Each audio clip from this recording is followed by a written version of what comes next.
I've wanted to make this video for a very long time, and this is me actually just discussing with you guys forgotten meta decks of the past. I mean, I think now is really the perfect time for me to kind of make this deck. Make this video about forgotten meta decks because the release of Spirals has been an absolute train wreck. Like, people were shouting about or just going like, "Oh, 91% players were playing Spiral at Dallas." I mean, sure, that is a lot of people, but there have been other decks in the past that people have sort of forgotten about. There are other meta decks in the past that were exactly so damn powerful that, of course, it caused a lot of problems. I mean, this is going to be a list on certain decks that we have completely forgotten about, or nearly forgotten about, that kind of changed the meta and were really powerful back when they were in their prime. The reason why Dad and Pepe are not going to be in this video is the fact that although they did highly change the meta, the decks are not forgotten about. Pepe was seen to be by far one of the most disgusting pendulum meta decks to ever be released, and Teledad was a deck that kind of ruined the meta for about a couple of weeks before an emergency ban list came out instantly. So we're going to start off with Lightsworns. Back in 2009, controlling the graveyard was practically impossible. Call of the Haunted was at 1 and practically seen as a very overpowered card, considering that taking cards out of the graveyard and special summoning to your side of the field was very powerful. In this format, the graveyard was kind of a thing where, your cards are just dead, unless you had an archetype specific card that would allow you to take it out, or Monster Reincarnation. But Monster Reincarnation, I believe, was either at 1 or 2 at the time, which again kind of prevented people from really taking cards out. On the release of Light of Destruction, Lightsworns and Judgment Dragon were seen to be some of the most broken cards to ever be released, and the meta deck at the time was insanely powerful for what it did. And what it did was allowing you to actually control the graveyard how you wanted it. Lightsworn cards would allow itself to mill, and you would be able to use cards like Lumina to discard a card and special summon a Lightsworn back from the graveyard. This is at the time where Judgment Dragon was in its prime. Being at 3 and blowing up the field, Judgment Dragon was by far one of the most powerful level 8 monsters to ever be released. At that time, I believe Dark Hole and Regeki were both banned. Regeki, of course, was banned. But blowing up the field was a huge game changer as it actually sent everything to the graveyard. This deck really changed the meta for what it really did, and is by far actually one of the most powerful archetypes, if not the most powerful archetype to ever be released in Yu-Gi-Oh! History, considering that the Lightsworn cards are still being played now as either an engine, or just played as a full deck, which is actually very fun and, quite rogue at the same time. Moving on to the next deck, we have Frogburn FTK, a deck that, again, during Light of Destruction, being with Lightsworns being at full power and sort of everywhere, Frogburn FTK was actually very underrated and quite under the radar. It didn't take Konami very long to actually realize that there was a problem with this deck, but with Mass Driver and Substitute still being at 3, this deck created a huge problem, and that was an endless loop of tributing frogs. I'm banishing cards to summon Ronin Toden, to tribute frogs, and burn your opponent for life points over and over again.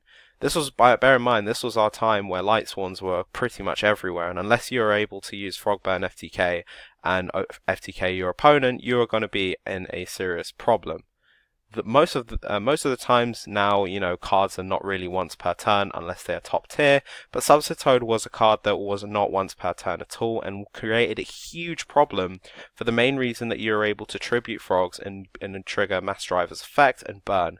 The Mass Driver's effect again was not once per turn and was a continuous spell card that was still at 3. The next ban list that came out, both Substitute and Mass Driver were both banned because Konami actually realized that this was a loop card that was really problematic. Next deck we've got is either Gishki or Gishkis, as they were kind of used. Gishkis were a ritual deck that were actually pretty damn powerful. I mean, we've still got Gus Kraken and Mind-Aegis back still at 1, and this for very good reasons. Gishki cards were actually very powerful for what they did, and the problem with them was the fact that you were able to loop them. In Hidden Arsenal 6, Gishki came out as a ritual deck that was simply believed to be powerful, but wasn't actually used a lot until people realized what they could do. And what they could really do was create a loop that would allow your opponent to really only start with about 1 or 2 cards in their hand when they first start their turn. So by you going first and you playing Gishki, you're at a massive advantage to create a really powerful field, and actually, change your opponent's hand. Bear in mind, this is the time where XYZ was relatively new to the game, and Ptolemy M7 was the card that actually allowed this loop to really go forward. Guskraken and Mind Aegis are both at 1 for a very good reason. Again, Mind Aegis allows you to actually send cards back to the from graveyard back into the deck of your choice, and Guskraken actually allowed you to look at 2 cards from your opponent's hand. And the fact that, again, Cyframe Lord of Omega you still do when you banish a card from your opponent's hand, but Guskraken actually just shuffles it back into your deck and you don't get anything back from it. You just allow yourself to have a 2k beta, 2.4k beta on the field, and your opponent just has practically jack shit. This deck was very, very powerful, and Konami again were very quick to hit it because of how good it was. But people really have forgotten about this deck and actually completely scroll past them whenever they look at a ban list. And loads of people actually realized, including me, this deck was a problem back in the day, and I completely forgotten about it. But I wanted to put it on the list because even I forgot it. I don't even think that many people will remember it. Going over to Windups. Windups was the deck back a year after XYZ came out. Windups were a very powerful deck that was hit very interestingly. I mean, the OCG hit it in the right way, but the way that the TCG hit it was absolutely terrible. Windup Hunter and Windup Carriers and Mighty was a huge loop that you could really do, and the whole problem that the deck could do was the fact that you're able to get rid of cards in your opponent's hand and have them start with absolutely nothing while you have a nice board on the field, and you're able just to practically just OTK your opponent. Windups were a very powerful deck, and arguably one of the most fun decks to play in their time, with cards like Hunter and Zenmighty being practically the main card, the main boss monster of the deck, which is now banned and really hopefully should come off, and Hunter should be replaced. But what the deck really provided was it provided a huge concept of you being able to dig into your deck to go for searches. Windup Carriers and Mighty was a search card that allowed you to actually special summon windups from your hand or deck, which back in the day was actually really powerful. I mean, sure, you've got loads of cards that do that now. You've got cards like MX Saber Invoker, but MX Saber Invoker is doesn't really matter as much now. We're in 2017. This is quite advanced, but windups back in the day were extremely powerful for what they did. But with the Hunter and Zenmighty loop, it really just did change the meta for what it really was. And windups arguably were pretty damn powerful. And it didn't really take Konami a long time to actually realize, what, there is a problem with windups and we need to hit them. And of course, Windup Magician was put to 1 at the time, and Zenmighty was instantly banned, which was actually not really a good thing to do. Personally, I just wish Hunter was banned, but that's for another video. Next up, we've got agents, and agents at the time were insanely powerful for what they were doing. Bear in mind, they came out in a structure deck. I believe, I can't remember what one it was, but agents were insanely powerful, all because of a card called Master Hyperion, which you're looking at right now. This card was basically just insanely powerful for what it did. The fact that you were able to kind of just banish an agent from your hand, field, or graveyard, and then just pop a card on the field, which was just insanely powerful. And the way Sanctuary in the Sky worked with the deck, Sanctuary in the Sky just practically allowed you to use the card twice. And the fact that Master Hyperion did not say you can only use the effect of Master Hyperion once per turn, you having 2 Master Hyperions on the field was able to pop up to 4 cards on the field.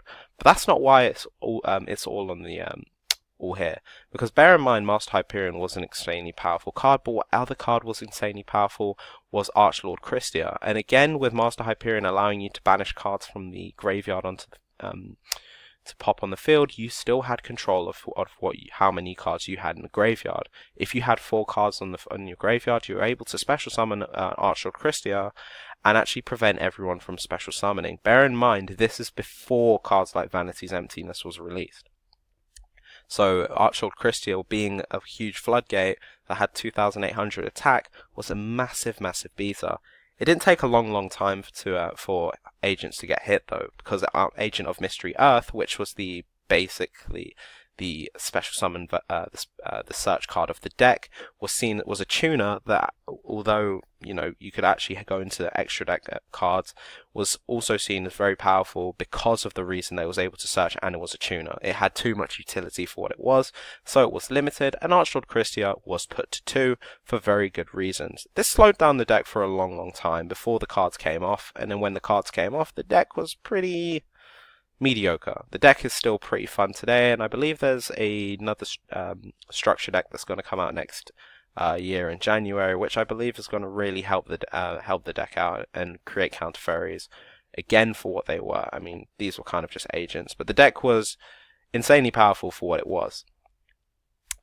Anyway, that is it for the video. If you enjoyed this video, make sure to hit that thumbs up button and subscribe for some more videos. I know I keep promising this, I really hopefully should have a few deck profiles coming over around the corner. If you'd like to see either a Lightsworn, a Pendulum, or a Dark Magician deck profile, make sure to hit that thumbs up button and comment what one you'd like to see, and I will try as hard as I can to get this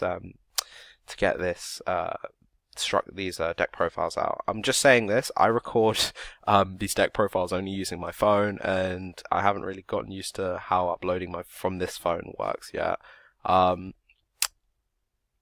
Anyway, yeah, that is it for this video. I hope you enjoyed it. Anyway, my name is Alex, and I will see you guys later. Peace!